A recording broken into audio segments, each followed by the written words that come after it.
With the recent release of the Galaxy S25 Ultra, I wanted to take a look back at last year's flagship, the Galaxy S24 Ultra, and see how it's holding up going into 2025. Is it a good value? I'm Miggy the Tech Guy, and let's find out. To start off, I wanted to talk about the pricing of the Galaxy S24 Ultra. And the S24 Ultra can be had for around $800 to $850 renewed on Amazon at the time of this recording. And for that price, I think it harnesses a lot of value. With this device here, comparatively speaking to the S25 Ultra, you're getting almost everything that device offers, but at a much cheaper price, and you get a bonus feature in the S Pen, which we will talk about later. So when we consider all of that in the package that you're getting for this device, I think the Galaxy S24 Ultra does stand a chance to be in your pocket here in 2025. And there's a whole host of reasons why. First off, we'll talk on build quality. The build quality of the Galaxy S24 Ultra is stunning. This device in hand feels every bit as premium as you think it would. It has titanium rails around the whole device, and while the edges are sharp and do kind of poke into your hands, it is kind of evident there, and that is a little bit cumbersome. The rounded part of the sides, it actually allows you to hold this device confidently, and I think we lost a little bit of that with the Galaxy S25 Ultra in my opinion. The rounded sides of that device do feel better overall, and I think the slight edge of build quality does go to the Galaxy S25 Ultra for that. But holding the Galaxy S24 Ultra, it is no slouch in the build quality department when it comes to feel in hand. It is nice and weighty and feels like you're not going to drop it even without a case on it. And for me, that is actually a pretty huge deal. And I know that there's a lot of people out there who don't wear cases on their devices. I am somebody who does. But when it comes to the build quality, if you really want to see that day to day in your hand, you're not going to put a case on this bad boy. And this one I have here happens to be in the purple colorway. And for this device here, I think it looks stunning. It's amazing. And every bit what I said, premium. It's so nice. Like, look at the camera rails on the back of this device.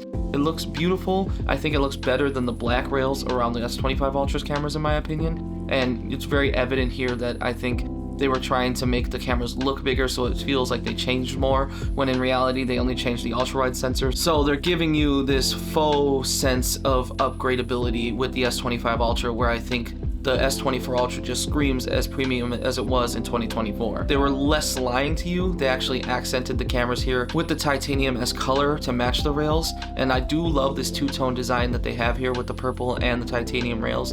It looks beautiful. And let's not forget about the display on the Galaxy S24 Ultra. It has the anti-glare display just like the S25 Ultra does, and it is also 8-bit like the S25 Ultra, and it's pretty much the same on par in terms of nittage, peak brightness, all of those interesting metrics that all the other reviewers put out. I'm not going to put that on here, but the point I wanted to make is that it is a really amazing display, and every bit as good as the S25 Ultra's display, aside from the bezels being a little bit smaller than on the S25 Ultra in my opinion. It looks every bit as premium otherwise, and yes, they were able to fit a 6.9-inch display in the S25 Ultra rather than the 6.8-inch display on the S24 Ultra, so it does seem like there's a little bit more going on around the screen versus the S25 Ultra. And sure, if we're nitpicking, it's better.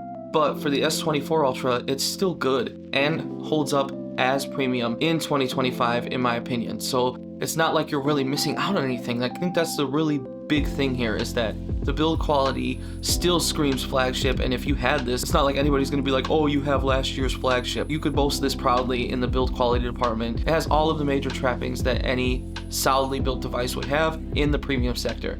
It even has the S Pen at the bottom, as you can see.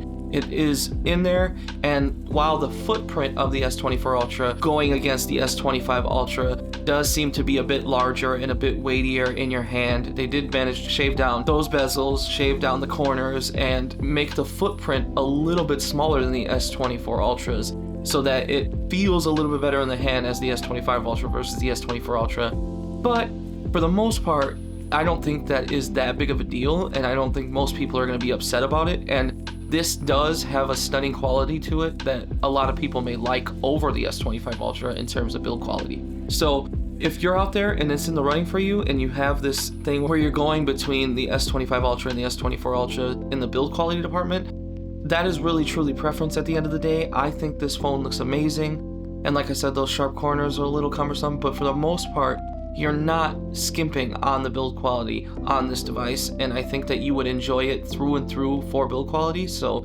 it does get a go for me here in 2025 in the build quality department. Next, we're going to talk about the experience on the Galaxy S24 Ultra.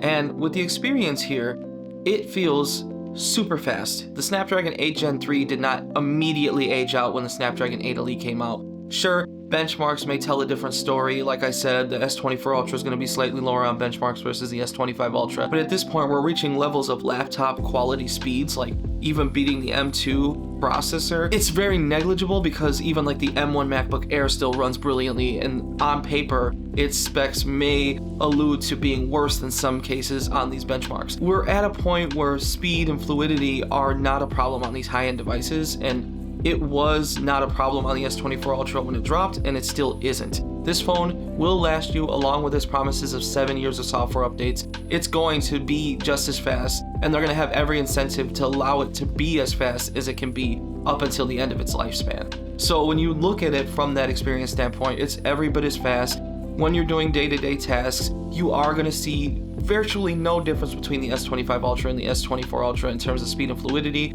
You're opening up apps, loading into different apps while they're back in the RAM, because they both have 12 gigabytes of RAM, so you're not changing there. So it's gonna be able to load just about the same amount of apps in the background while you're on social media, while you're on TikTok, while you're watching videos, or anything that you can put your mind to. The S24 Ultra is plenty capable of doing with the Snapdragon 8 Gen 3 for Galaxy. And it even holds up in gaming. You can play Fortnite, you can play Call of Duty Mobile, you can play Subway Surfer, you can play Doodle Jump, you can play any of those games with ease on this device, and it's not gonna really heat up that much. I think the Snapdragon 8 Gen 3 is rather efficient, and that holds up in almost all facets of the device. And even if you're trying to push this, it's still a really great gaming phone.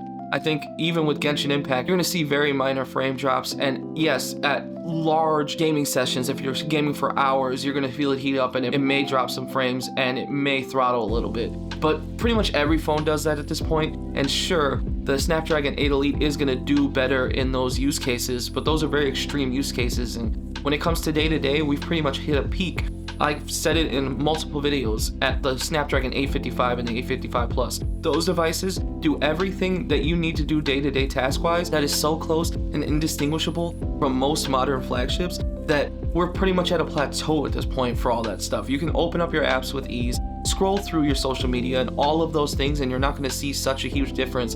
You can't really get more instantaneous than instantaneous. Things are going to open up really quickly, and they're gonna load in RAM because a lot of these devices have 12 gigabytes plus anyway. So when we're talking experience-wise, it's so virtually similar to the S25 Ultra's experience that I feel like you're getting more value out of the S24 Ultra because it's less expensive and has a few little features that they actually omitted from the S25 Ultra. They omitted out of this a Bluetooth capability, so you can no longer take pictures with the S Pen, which is a problem when it comes to experience because you're taking away features that you believe people aren't using. Even if it is 1% or less than 1%, that's still hundreds of thousands of users you're upsetting, and really kind of just omitting from trying to upgrade in the first place at any point in time for the new devices going forward, because chances are you're not bringing it back. So if you're going with the Galaxy S26 Ultra or later in the future, they're going to be missing that feature once they upgrade. It's more of a sidestep than anything. And that's really upsetting, is that it almost feels worse in the hand to use the S Pen experience.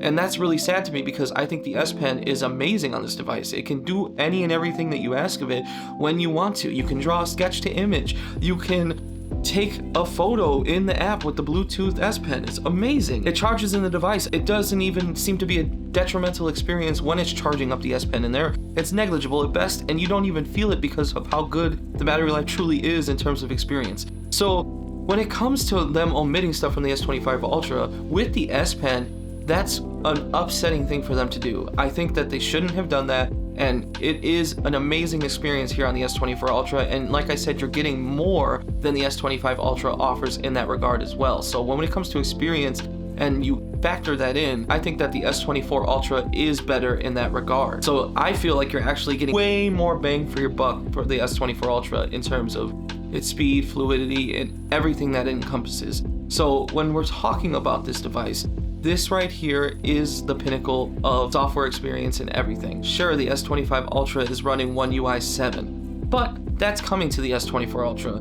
They did definitely knock it back a little bit so that the S25 Ultra has time to sell and time to breathe with One UI 7. But once it does come to the S24 Ultra, it's going to be able to do a majority of the things the S25 Ultra does. It's plenty capable. I think they said that there's rumors where now briefing isn't going to be involved, but to be honest, didn't really use it that much on the S25 Ultra for now briefing. So if they're removing that feature, it's not that big of a deal in my opinion. You're not really going to be that upset. It's not, I haven't seen anybody who truthfully uses now briefing like every single day and is like, I couldn't do without this feature. It's all these AI gimmicks. They've had AI since they dropped this S24 Ultra. They brought a lot of it to the S23 Ultra series and just the S23 series in general, some to the S22 and even to the S21. So AI can run plenty capable on something that's 3-4 years old, no problem. So they're really trying to reach a broad audience because that's software based and that's stuff that can be handled in the cloud if need be. So that's what they want to push, is all of those different things, and they're eventually going to be charging for all of that anyway. They don't tell you the price, they don't tell you what they're taking away,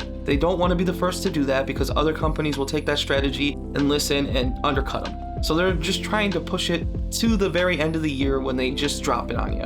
And that's a big thing, is most companies are doing that at this point. They're trying to switch to a software-based, AI-based business model for their devices because people are buying less devices. And when it is time to upgrade, they're giving you the bare minimum. The S25 Ultra is the literal pinnacle of that boring, we are barely upgrading anything, we're gonna omit some stuff because we can, because not enough people used it. That realistically is an unfortunate reality that we live in, is that there's not enough competition here in the West versus all those phones that are coming out in China and overseas where they're pushing the limits and boundaries of cameras and all of that stuff. They could gladly bring that here, but they just didn't.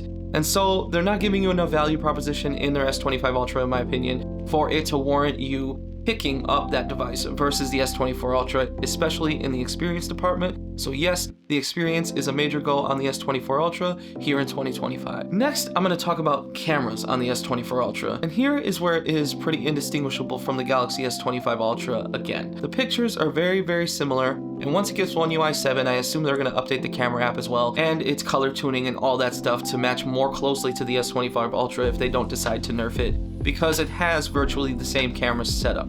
You're getting the multiple focal lengths for zooming in, you're getting that ultra zoom, you're getting a nice 200 megapixel main sensor, and yes, you only have a 12 megapixel ultra wide on this device versus the 50 megapixel that they put on the S25 Ultra, and that does make a slight difference, but that one bends down to 12 megapixels anyway, and most people are not going to use 50 megapixel mode, and you're going to point and shoot because that's what this is for. This is the camera in your pocket that you can use at any moment's notice, and a lot of people aren't even going to switch lenses anyway. They're going to use the main camera to zoom in a lot of the times because they want to see something from farther away.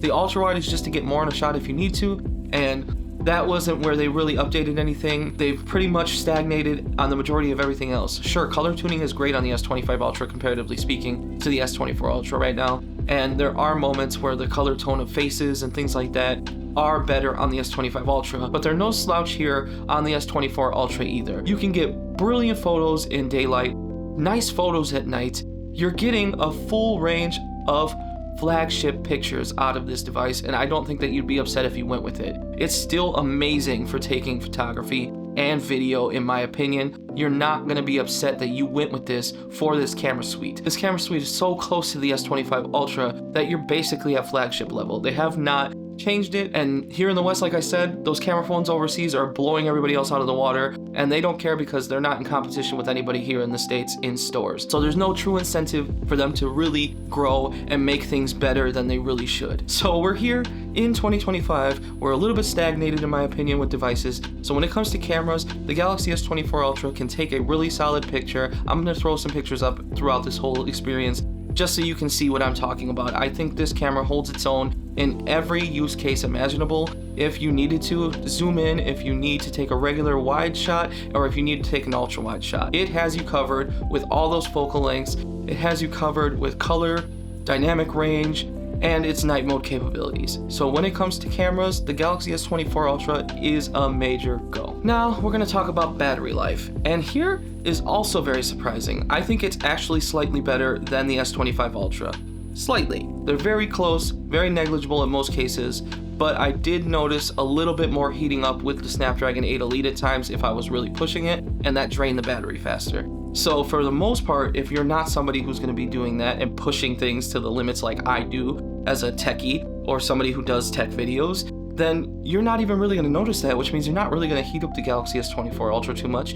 And that, for me, is a big deal for battery life. And they charge the same too. They both have 45-watt charging. The difference is that the Galaxy S25 Ultra doesn't require a special cord to use for the 45-watt charging versus this. So if you want that full 45-watt charging, you do have to get the brick along with a compatible cable. So keep that in mind, that if you do want that full range of charging, you do have to look for a cable that is compatible with the 45-watt brick.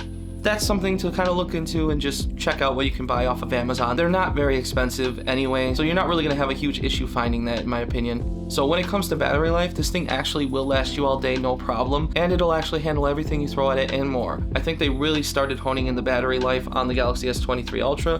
They really amped it up with the S24 Ultra with the same size battery that they've been doing for the past few years. Is 5,000 milliamp hours. So this device has that, and it just passes the vibe check when it comes to the battery life. I had no major issues or hiccups with getting through a day of usage, and on lighter usage you could probably do a day and a half if you needed to. So I'm not complaining about the battery life of the Galaxy S24 Ultra, especially for the price that you're getting it at, around 850 bucks.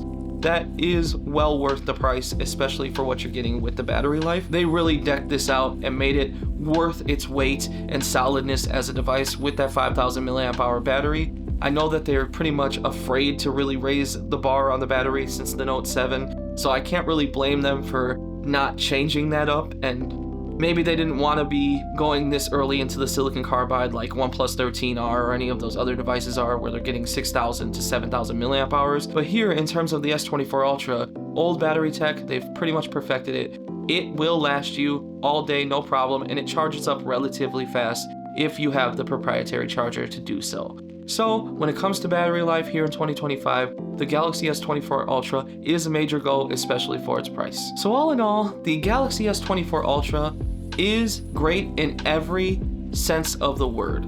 It really holds up in all of the categories, whether it's build quality, experience, camera, or battery life. It can do any and everything that you ask of it and more at times, because it has the specs to back it up, and I wholeheartedly recommend this device if you are in the market and you have quite a bit of coin. You've got 800 to 850 bucks to throw at something, and you want a really great device. Don't go with one of the regular series S25s. Do not do that. I just don't think it's worth it if you want all that in the kitchen sink.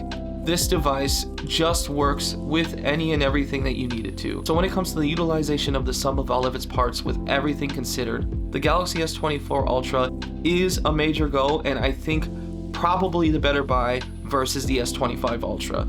You're getting most of everything, in my opinion, and I think that is well worth it going into 2025. So that's it for the video, guys. If you liked the video, go ahead and hit the like button. If you disliked the video, go ahead and hit the dislike button. If you really like to, go ahead and hit the subscribe button and the notification bell to get more content from me. And as always, I'm Iggy the Tech Guy, and I'm out. Peace.